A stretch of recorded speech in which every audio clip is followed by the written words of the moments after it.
Hello, everyone, and welcome back to EmblemCon 2026. We're here now with a panel on mechanics and items over the course of the Fire Emblem series presented by the lovely Ira. Before we get started, I want to remind us all that we have been raising an amazing amount of money for Doctors Without Borders. We are already nearly halfway to the goal to get the speed run on Sunday. So that's really awesome. So thank you so much. We've already got over $300 this early into day one, so that's really incredible. So yeah, Ira, are you ready to go with your panel on the items and mechanics over the series? Cool. So I'll leave you all to Ira, and thank you very much. I so I'm so for as for my panel, I decided to do this PowerPoint on items and mechanics across the series history because it's something I like to talk about. So here's my beginning slide I did. You see the Fire Emblem look at items and mechanics in the series history presentation. See the logo. So I hope you have a good time, everybody. Yeah, here you go. This is the artwork from one of the, I think it's from one of the Cypher booster boxes. I have this one, so it's a pretty neat artwork.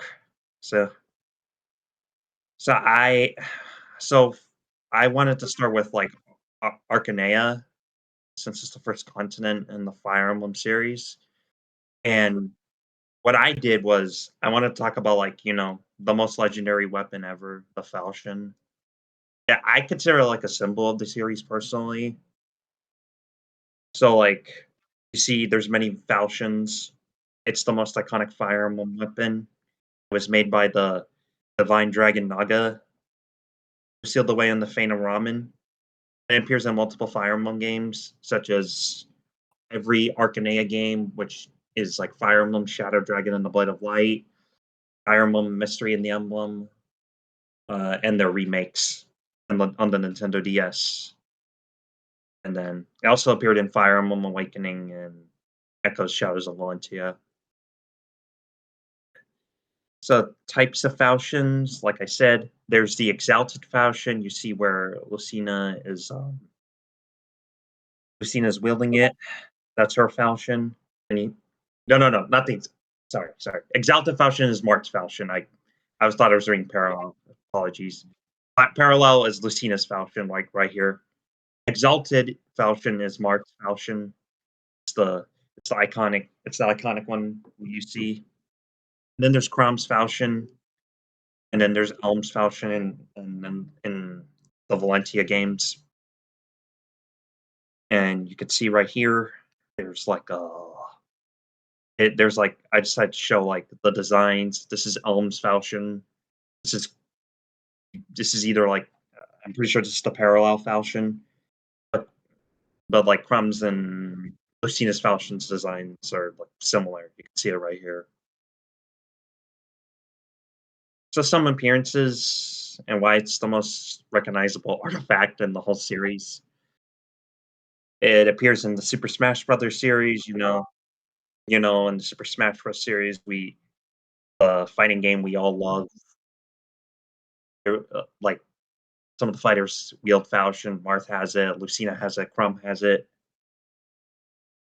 And then in Kirby Superstar, the falchion is present in the game, which is a very neat Easter egg, because I didn't expect a Kirby game to have the falchion reference, which is a pretty cool reference. So next time you want to play Kirby Superstar, this is the neat fact to remember.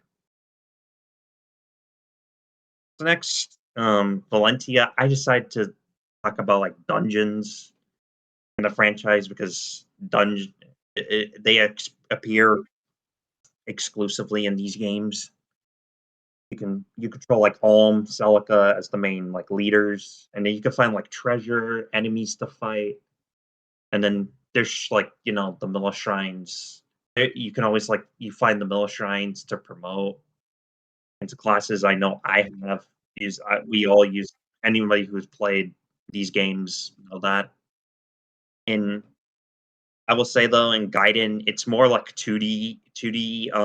It's more 2D view. Like how like in those Legend of Zelda games, like Link's Awakening, it's like more like a 2D top-down view. That's how it is, kind of like in Gaiden and in the remake, Echoes Shadows of Valentia. It's more 3D and expansive compared to Gaiden. So yeah. I also want to talk about like how magic is used because it's very different from the rest of the series. Like Um, like most of the series, you get a tome, you use it, and then if all the uses are used up, then the weapon breaks and you can't use it anymore. Well, unless you're Thracia, so you can repair it. But like in Echoes and Gaiden, you can use like it uses a system of HP, and I think it's unique to the series because like you don't have to worry about like it's using like a stat instead of like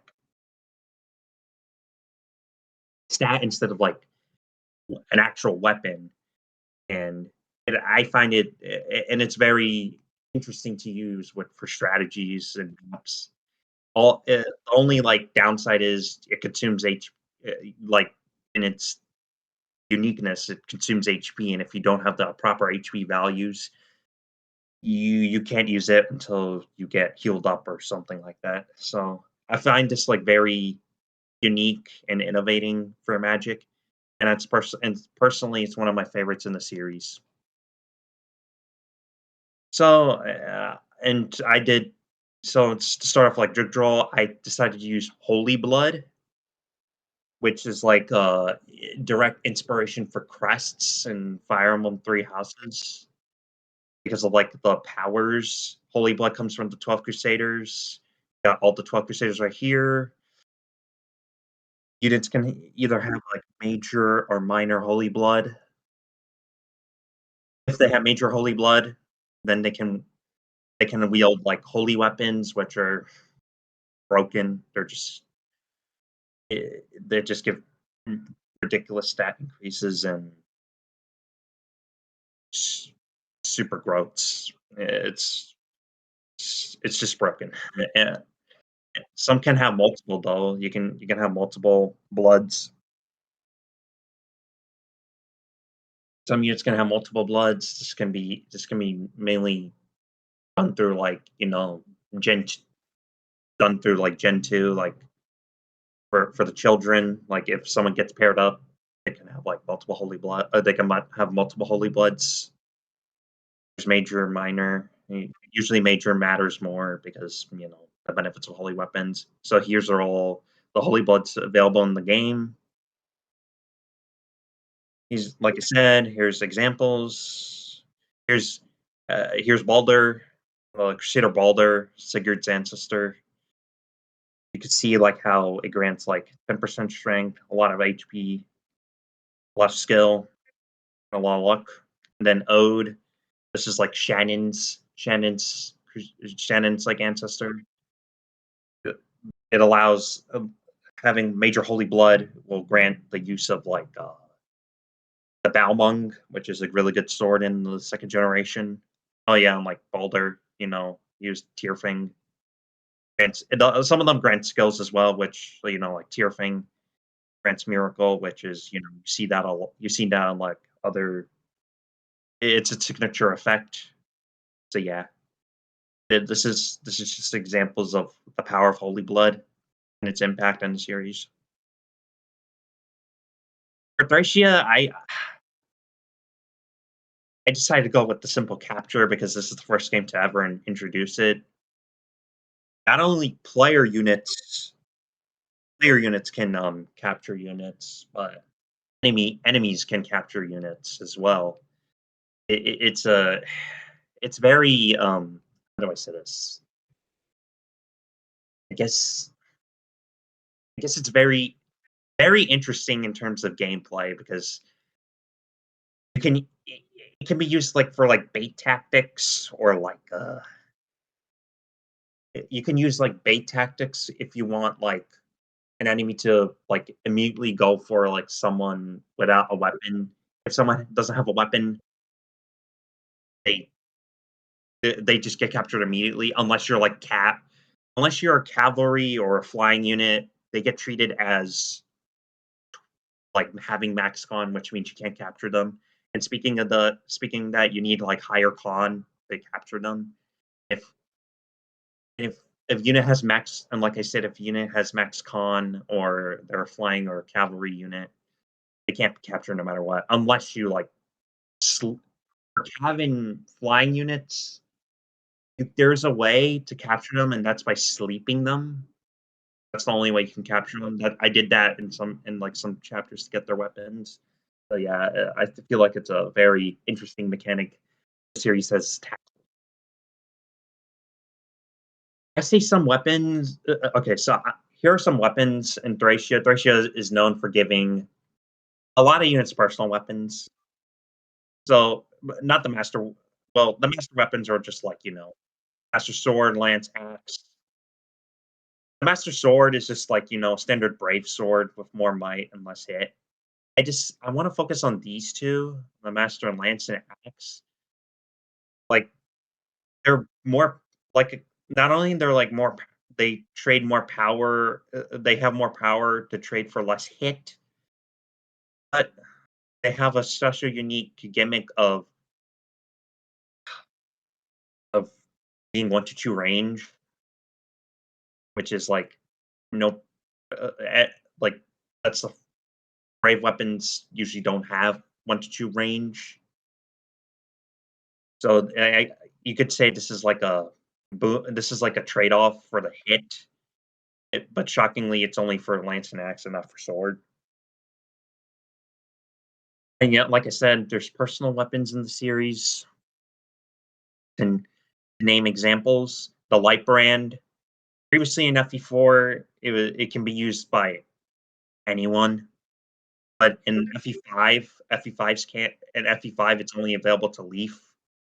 Possibly as a reference, to like how, and there's a conversation in FE4 where where Eflin, where initiating conversation it's Eflin the light brand and how it's easy to pass down to Leaf. So this is a reference to that. There's Marita's sword, which is it's just a broken brave sword. It's just exclusive to Marita. Dire Thunder, you already know all those memes. Probably seen all those memes. The of Dire Thunder from like Fire Emblem Heroes from Reinhardt. And Owen's the only one he's the only playable unit to can use it. It's the only playable unit that can use it. It's essentially a Brave Tome. Land Sword or Earth Sword. It's exclusive to Nana in this game. Like in FE4, it can be used by anyone, but it's exclusive to Nana in this game. But like it's a reference to like how in Chapter 3 of FE4, Eldigan gives Eldigan gives um, Lachesis the Earth Sword. So it's a similar case to Lightbrand right here. And then the Dragon Pike is exclusive to Dean, the one of your few Wyvern units. It's a broken Brave. It's just a good Brave Lance. But yeah, and there's many more examples, but I just wanted to highlight some notable ones. And then in Alib, I want to talk about like the importance of these 8 legends of Alib. Artma, Bramimon, Durban, Roland, Hanon, Athos, Saint Elamine, Barrigan. They are known to wield these weapons. For Hartmut, it's interesting because like he has like two, debatably two. I consider it two, because of like X-Axe, but he wields the Binding Blade and X-Axe. Well, yeah, he wields too because of XX. It's the wep XS is the weapon Zephiel, the main villain of FE6 wields. A Binding Blade, that's the notable sword Roy wields. And we have Durandal, that's from Roland. It's most notably used from for Elliewood in FE7. And just a quick fun fact, and FE during FE7's development, Lynn Lynn was supposed to be using this sword instead of Elliewood. There's like even sprites. And Mulligar, you already know it's mainly used by Lynn and in the mod. Well, mainly now Lynn is considered the main user of Mulligar, but she never even gets to use it in her own game. So I guess right now, so I guess but like now it's just Lynn's weapon. So yeah, I consider like it's more like it's Sakei's holy weapon. And Armad, you already know that's Hector's weapon. It's a very dangerous axe. There's lore behind it that once the wielder uses it in battle, they will die on the battlefield. And if you played FE6, you know what happens. Blaze, it's used by Athos. Yeah, it's mainly Athos's home, and it's Athos's tome, and yeah, he uses it in the final map of FE7. It's really good. And then it's also found in FE6. Into and this one's most notable because to get to the guiding chapter, to access Warblaze in FE6 requires going through a very difficult chapter. I'll say that. Oriola is wielded by Elamine, Saint Elamine, and it's also found in FE6. It's also yeah, it's found in FE6. It's also used by Athos in FE7. Oriola is it's a it's mainly the tome of Saint Elamine. Waltet Barrigan, it's a weapon in FE6. You could find it in one of the guiding chapters, like all the other legendary weapons. And then Apocalypse, it's Bremimon's main weapon. That's also a weapon you can find in FE6. Getting all the legendary weapons in FE6 will grant you the path to the true ending. And all these weapons have significance in the world of Alib. And I just wanted to these are not like legendary weapons per se, like holy legendary weapons from the 8 Legends of Alib, but they're like S rank, S rank weapons. And then I thought they're like unique weapons, like Basilicos. You get this from defeating one of the final bosses in FE7's final chapter. Same with Riam Flash, Regal Blade, Rex Hosta, and Genspensta. I just wanted to mention those because it's truly like unique and amazing how many variety of weapons there are in the series, and that's one of my favorite parts. Even though you get to use them so little, I feel like its impact is more important. And now for Sacred Stones. Sacred Stones introduced grinding mechanic in Fire Emblem with the Tower of Volney and the Lagdal Ruins. Tower of Volney is the beginner level one, and the Lagdal Ruins is like the late game one. You get that during the late game. You each have like 9 levels each, and they vary in difficulty, like I said. And I consider it a landmark due to like its importance of level grinding and how it impacts future series. You see like how Three Houses has skirmish maps. Well, Sacred Stones also has skirmish maps, but this is more like effective ways of grinding. And then yeah, it's just more effective way of grinding and and you can see its impact in the series. You see like all these DLC maps and like Awakening, Fates, and Echoes. Those 3 games literally adapted the Lagdal Ruins and the Tower of Volney. The Tower of Volney's impact of its DLC maps. I mean, they have skirmishes but like the DLC maps have like similar to this. And yeah, yeah, it cannot, and it just it allows for more access. I consider this more accessibility for the player in case, like, let's say, oh, I'm getting stuck on Phantom Ship. I might as well just go the Tower of Olney to train on my units. I I I say this is it's very important for accessibility for Fire Emblem players.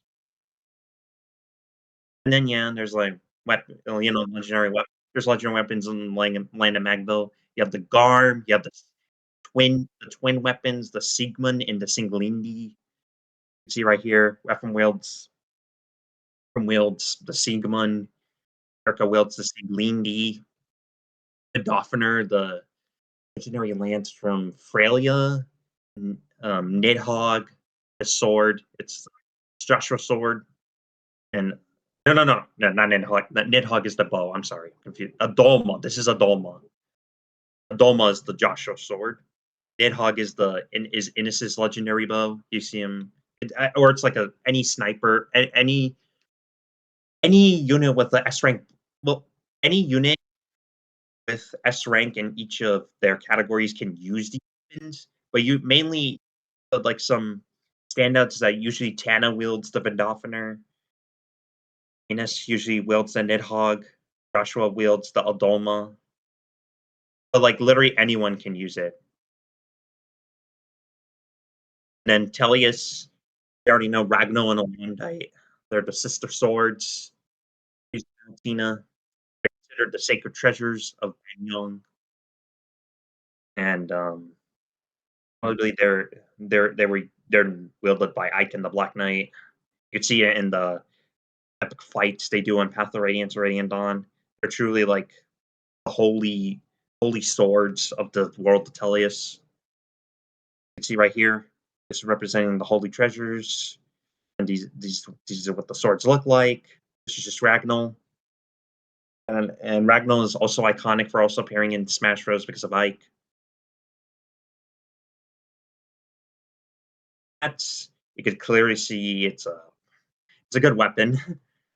Um, it, you see right here and some unique effects. You could see like Path of Radiance, and then negates non-wrath critical hits. So basically, Ike is invincible.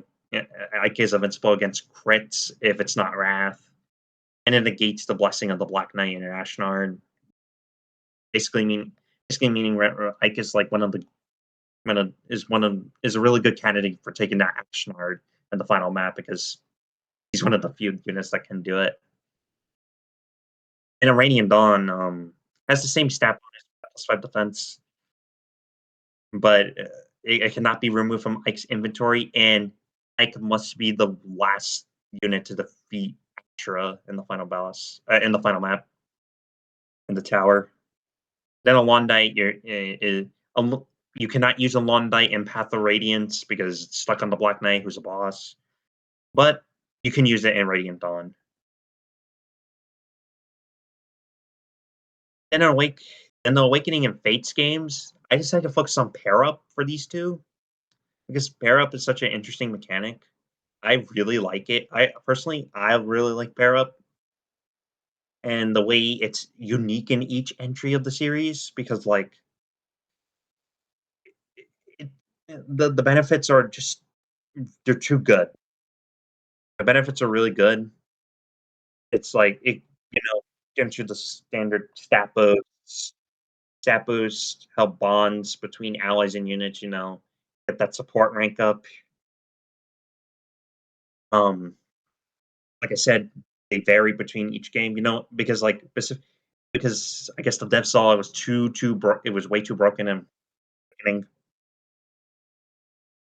So they had to bounce it out in Fates. In Fates, you have like two things. You have an attack stance and pair up or guard gauge.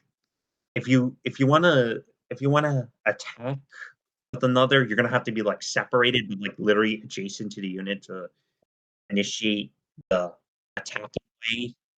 Then then in exchange you don't get guard gauge, but if you pair up like normal, then you just got guard gauge, you cannot attack.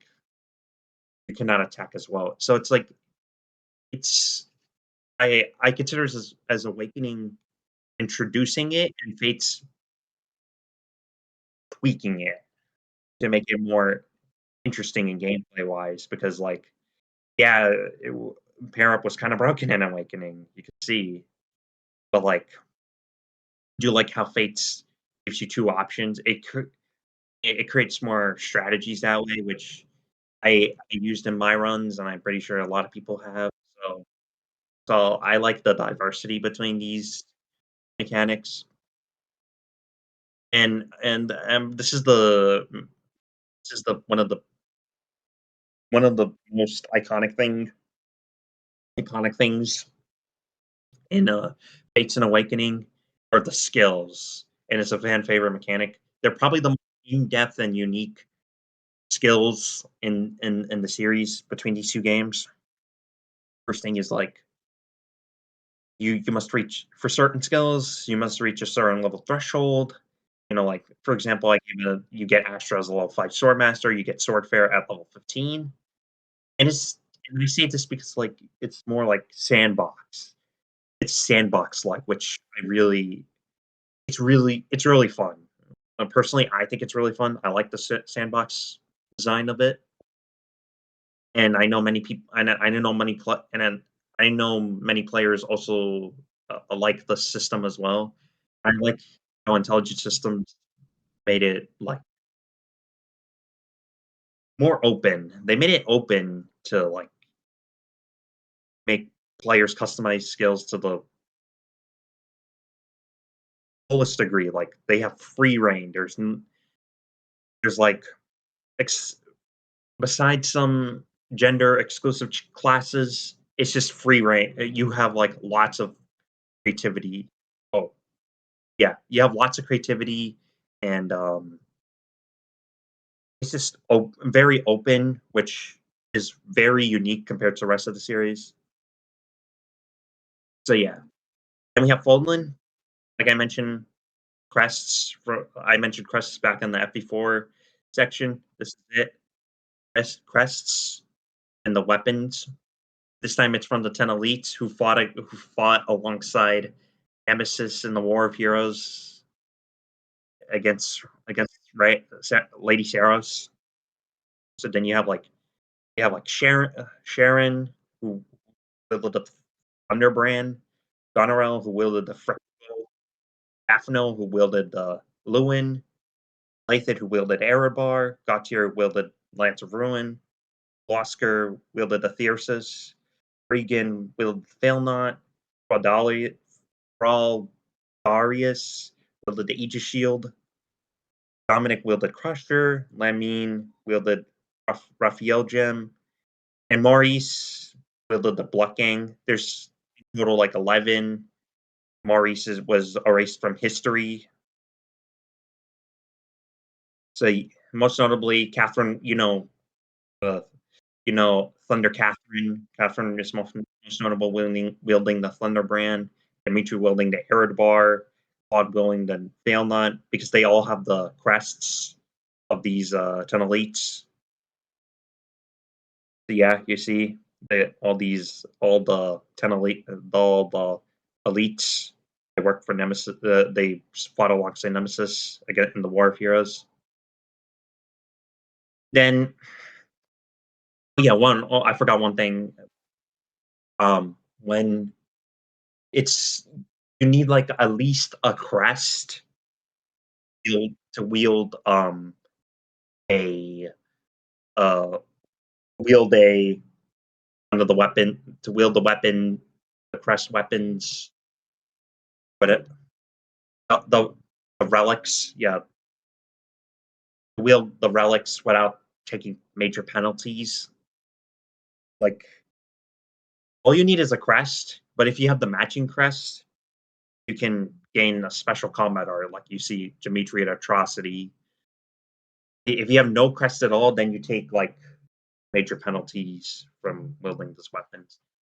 So this is where the weapons of the Four Saints. There's Four Saints. There's Saint Keyhole, Saint Zethlin, Saint Indec, Saint Macwell.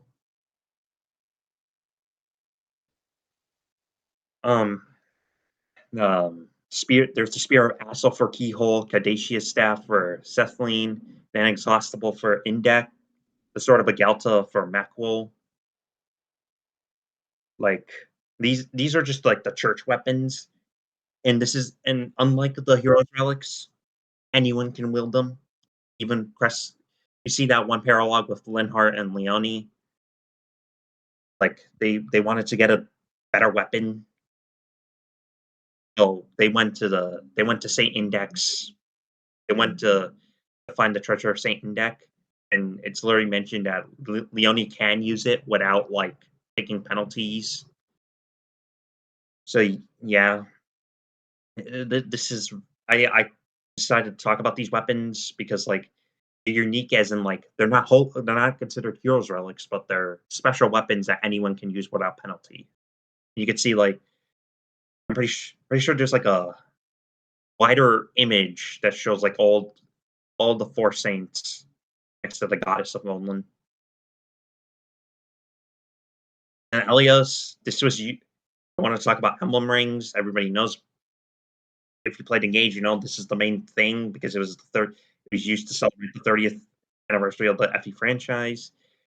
Emblem rings are like emblem rings are like artifacts that can be used to summon legendary heroes from FE games. You know, like Marth from Arcanea, Celica from Valentia, Leaf from Jugdraw. And then to summon them, you need to use the powers of. The only way to summon them is invocations by either being a divine or fell dragon. Only because if you're they have differences of how you summon them, but like a divine dragon doesn't. No, actually, like they the divine and fell dragons are the only ones that can summon them, but only fell dragons use invocations. Divine dragons don't use invocations. You see at the beginning of the game, like how Lamera doesn't speak when summoning Sigurd. So yeah, it's only fell dragons can use invocations.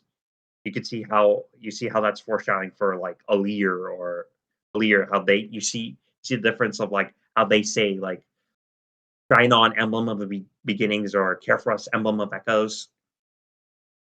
Yeah, because only fell dragons are allowed to use invocations, not divine. Divine dragons just they don't say anything. When engaging with an emblem, you can get access to certain weapons and skills. I find this really, I find this unique for its entry because 30th anniversary, you get their legacy weapons. Like, see how like Marth, you engage with Marth, you get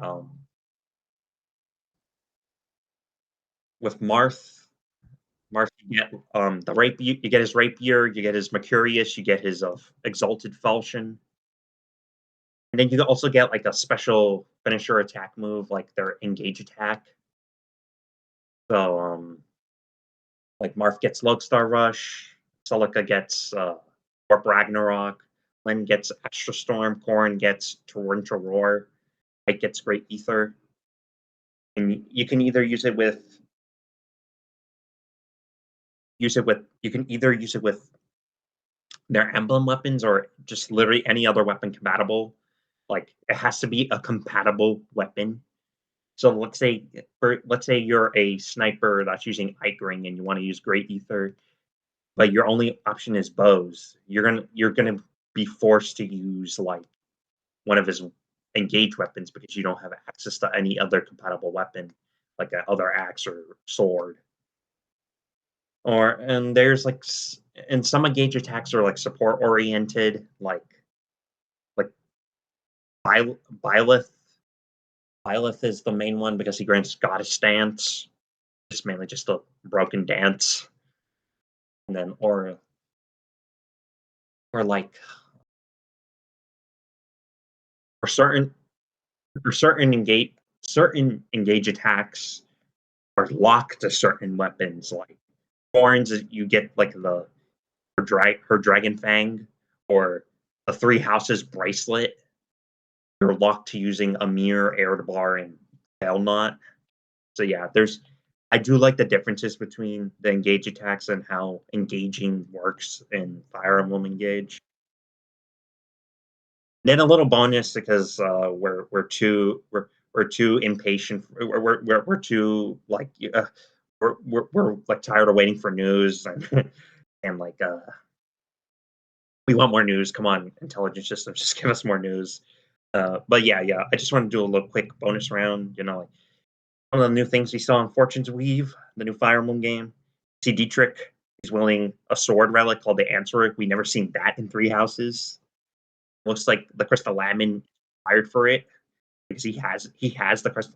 Because if you see on like the orb on the sword, it shows the Crystal Lamin. So there's that. We know literally nothing about that except it's requires the Crystal Lamin, and Dietrich seems to be the main wielder.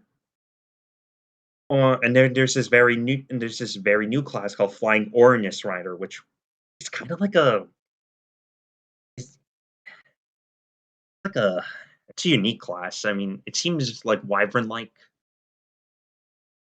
So yeah, it's just a quick bonus round because come on, intelligence system, we need that news already. So yeah, this is some observations for the new game. And yeah, thank you. I really thank you for having me talk. Thank you so much. And yeah, I don't know if you're able to see, but there was a lot of discussion with Twitch chat. Uh, what I a lot of discussion. Oh, Yeah, no, good discussion. They're all like oh, happily. They're all happily chatting about all the mechanics. oh yeah. Like yeah. I'm also open to like Q&A. So any question? Okay. So yeah, have any questions? Let's see. There's obviously a bit of a delay. Lots of thanks. Oh, lots of thanks. Yeah, lots of people saying thank you. That's Oh, good. Manatiki has a question in panel room 1 text. Oh, we Go actually ahead. we have like 3 questions at once. Okay. Oh my god. Oh my god. I can't see them, so just tell Oh me. yeah, I'll read them out to you. Tempest Mask asks, "What's your favorite weapon of all time?" Uh, no, that's a hard question. Okay, I'm gonna have like two answers. Okay, in terms of legendary weapon, come on, it has to be Ragnar. Like, come on, like it's my favorite pro tag in the series. So, or um, actually, it's either Lynn and Ike share my favorite title for favorite pro tag. Um, yeah, I'm gonna go with Ragnar because it's just too iconic. It's what Mm. got me, and I is part of the reason why I got into Fire Emblem in the first place. So I'm gonna go with Ragnar for legendary. In terms Mhm. of bait, like other weapons, Brave Sword. It's I like the Braves. I just like brave weapons in general. Who does not like attacking twice or even four times? Mhm. It's too good. So yeah. That is very real. Anyway, all right. What's the next question? Mistral wants to know what your favorite mechanic is. Uh oh. Hmm. Oh, you can hit me. Uh. Dang it. Dang.